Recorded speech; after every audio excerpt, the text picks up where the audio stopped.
Hi, my name is Gabe, Azzie, and I'm the principal bassoon of Symphony Nova Scotia. I'm delighted to welcome you to this introduction of our fourth Spotlight Series concert this season. This concert features award-winning pianist Andrew Armstrong and conductor Andre Feher, who is the music director of the Kitchener-Waterloo Symphony. We begin the program with Kelly Marie Murphy's piece on Rethinking Heroism in the 21st Century, followed by Mozart's Piano Concerto No. 27, and after intermission, we'll conclude with Mozart's Symphony No. 40.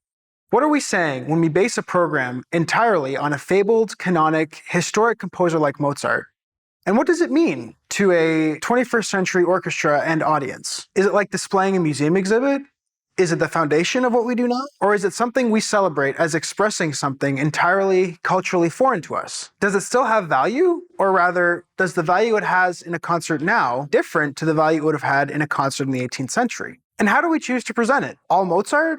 Or do we include another historic behemoth, like a Beethoven overture, or perhaps a small Haydn symphony? In this instance, we decided that we wanted to present Mozart's Piano Concerto No. 27 and Mozart's Symphony No. 40 as works by a historic foreign composer by opening the sonic space with something from our own time and place. Kelly Marie Murphy's piece on Rethinking Heroism in the 21st Century is a really interesting prelude to Mozart. She actually wrote it in response to Beethoven's Third Symphony, the Eroica. It was inspired by the ideals of the French Revolution and was initially dedicated to its hero, Napoleon Bonaparte. Beethoven thought that Napoleon was a man of the people and embodied the principles of freedom. In 1804, when Napoleon crowned himself the Emperor of France, Beethoven was so outraged that he violently ripped the dedication out of the title page, leaving a big gaping hole in the score. The Bonaparte Symphony became simply the Eroica, essentially a piece that represents what it means to be human, facing one's own challenges, continuing forward, and allowing a broader understanding of what it is to be a hero. It was one of the first overt expressions of romantic heroism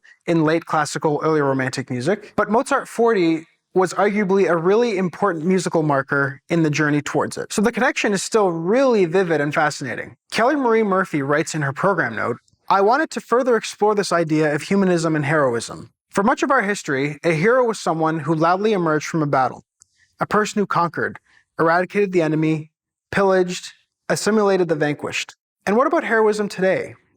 What if it is quiet, elegant, persistent? What if it isn't standing up for something rather than standing on top of something?"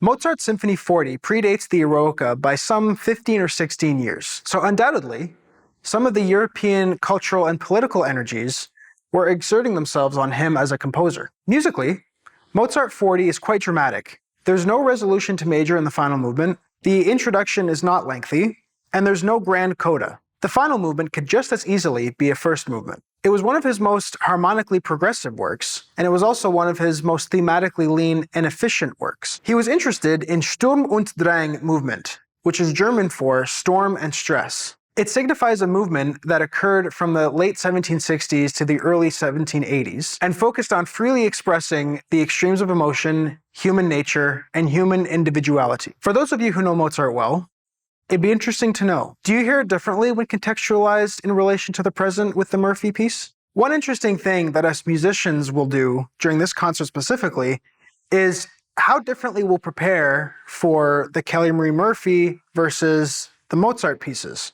Having Kelly Marie as a living composer, we have the luxury of being able to communicate any questions we have, any intentions that she might have as to how we play it. Whereas for the Mozart, we have to rely on our knowledge of historical documents and recordings in order to accurately depict what we believe his intentions were. As a piece from the classical era, we rely on our knowledge of the stylistic choices that composers and musicians used from that era, whereas as a 21st century piece for the Kelly Marie Murphy, we rely on her direction specifically and her thoughts that she can communicate to us.